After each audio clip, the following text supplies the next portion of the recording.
早くも村上宗隆をめぐるトレードの噂が米球界で注目を集めています。ホワイトソックスの村上宗隆はメジャー1年目から全体トップに並ぶ13号本塁打を放つなど圧倒的な存在感を示しています。米紙スポーティングニュースは村上宗隆に関する大胆なトレード予想、スラッガーはナ・リーグ東地区のチームへとの見出しでメッツが村上の獲得に動く可能性を伝えました。この報道に強く反応したのが熱心なホワイトソックスファンによるポッドキャスト番組ロックドーンホワイトソックスです。番組では村上について人を引きつける才能があると評価。ホワイトソックスの GM はたとえメッツからゴッドファーザー級の大型オファーが届いたとしても断るべきだと強い口調で主張しました。さらに村上はホワイトソックスに再び話題性をもたらしている存在だとし、ファンの関心を呼び戻すだけでなく日本を含む国際的な市場を広げる選手でもあると指摘しました。その上でビジネス面でもロースター構成の面でもホワイトソックスが村上を手放すべきではないと強調しています。これらの模様を日本語字幕付きでご紹介します。But first, let's talk about a prediction that the Mets will make a massive trade offer to the White Sox for Munetaka Murakami and how GM Chris Getz better shoot New York down, even if it is a Godfather offer. And the first reason is because you're talking about an attraction talent. Munetaka Murakami is bringing publicity back to the South Side. He's bringing attention. He is a guy who can bring fans back, but not only that, also open up an international market like Japan to the White Sox. And the last thing this team should be entertaining is alienating a fan base that is starting to get interested in this franchise again. So you got a business reason. You also have a roster construction reason, as there's no real legit long-term first base option in the system ready to contribute at a high level until at least maybe 2028. And I mean, yes, you could move Miguel Vargas to first base and have coverage, but unless Vargas figures out how to hit right-handed pitching, he's a raised floor talent player. Or Murakami, you're talking about, you got folks excited about him possibly winning an MVP someday. He's in the running to win the Rookie of the Year. You know, you're talking about him and Kevin McGonigal. You know, so no offense to Miguel Vargas, but Vargas is here. Murakami's here. And Murakami's trending towards being a player who's in the company of guys like Aaron Judge and Kyle Schwarber and Nick Kurtz. I mean, this is a superstar talent. Miguel Vargas, it's looking more like, hey, you know, 1.5 to 2 F4 is going to probably be his norm. Maybe he'll have a 3 F4 season. But Murakami's got the talent to, even with the strikeouts, to be a 4, 5 F4 player. Probably maybe a 4 just because of the strikeouts, potentially dragging him down just a bit. And you can live with his strikeouts because he's going to find ways to get on base because he doesn't expand his strike zone. He doesn't press. He has an amazing batter's eye. And the narrative reason that the White Sox should consider trading him is they can actually change the narrative by signing Murakami to an expensive extension. You everydayers mostly want Munetaka Murakami extended ASAP. You are mostly judging him on his OPS. You mostly think the bullpen is a big reason the White Sox have had some struggles this season. You are mostly fine with Brian Montgomery going to AAA before going to the majors. And most of you don't care what the outfield combination is until he gets called up. And I fully support those reactions.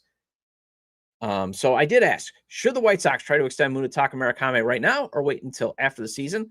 72% said extend him right darn now. Only 18% said wait until after the season. 2%, there might be some purists out there that say, oh, he strikes out too much. Say don't offer him an extension at all. 8% said, well, they don't care. They'll lowball him anyways and trade him. And there's the scrutiny crowd for you. And, you know, the reason why, again, you want to extend him now is price will keep going up if he keeps hitting at the rate he is hitting at.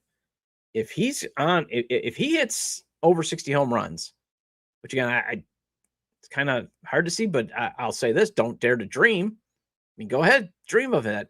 But if he hits 50 or 60 home runs, that is going to be a huge price sign him now when you can still lock him in for, it will be probably the richest contract in team history, but it'll be in that maybe $130 million range, $150 million range that he was looking at.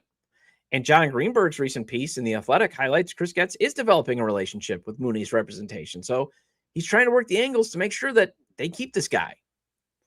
And then I asked, which stat do you find is the most important when judging a power hitter like Munetaka Murakami? And it was 51% said OPS, 35% said home runs. There's only 3% that voted traditionally, batting average. 10% went with WRC plus or barrel percentage. So a little surprised that, there's, the traditionalists are starting to fade away as we keep more understanding OPS is probably the better measurement of what you are as a hitter. Can you get on base? Can you also cause damage? Batting average is part of the equation. It's not what it used to be anymore.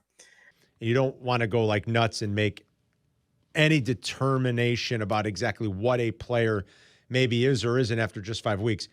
He's played professionally in a very competitive league in Japan. He did quite well, the power there. His power seems to be very real because he just obliterates these balls, and you can see in the data that he hits it very hard.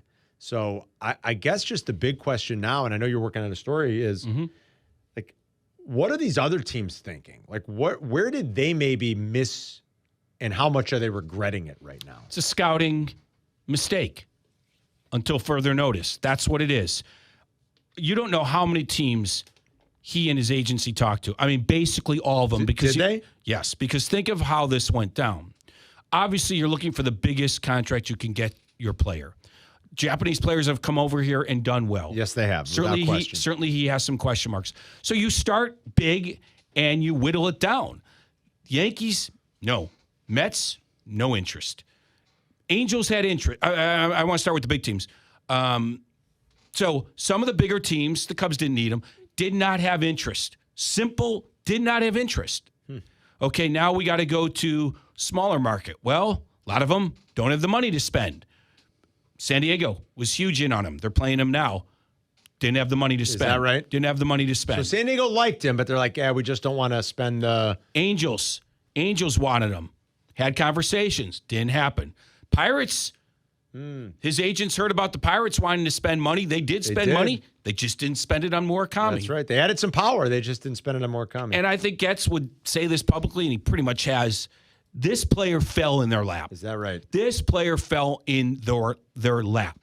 And why did these scouts say no to him or turn their teams away from him? It was the swing and the miss. And I don't quite get it because Ohtani hit right away pretty much, but he was a minor league contract. You weren't even paying, okay, but Suzuki came over and hit pretty well right away. So once a lot of Japanese players do. A lot do. Once it got down to, okay, it's a short-term deal, now you have all these small markets involved. They didn't really jump either.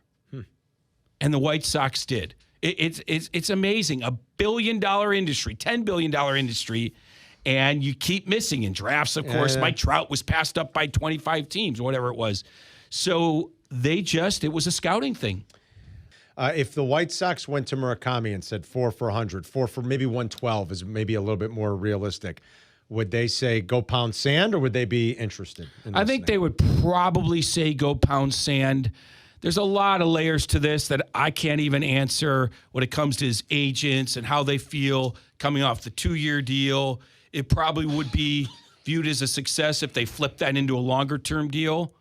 But I don't think anything is happening in this first year. I don't think he's getting traded. I don't think he's getting extended. I think it'd be crazy to trade him, wouldn't it? 100%. 100%. Let's finish with Murakami. I don't think they're going to approach him anytime soon. Let's get to the All-Star break. Maybe you meet with the agent there a little bit. Just, hey, what's going on? I think at the end of this year, they do have to make some decisions. Are we close enough where we want to keep him and contend? Do we want to trade him for 5 players? Do we want to extend him? All these things are in play because if he continues on this path, the big boys are going to come calling. Sure, of course. With their paychecks. He hits 40 by with their wallets open.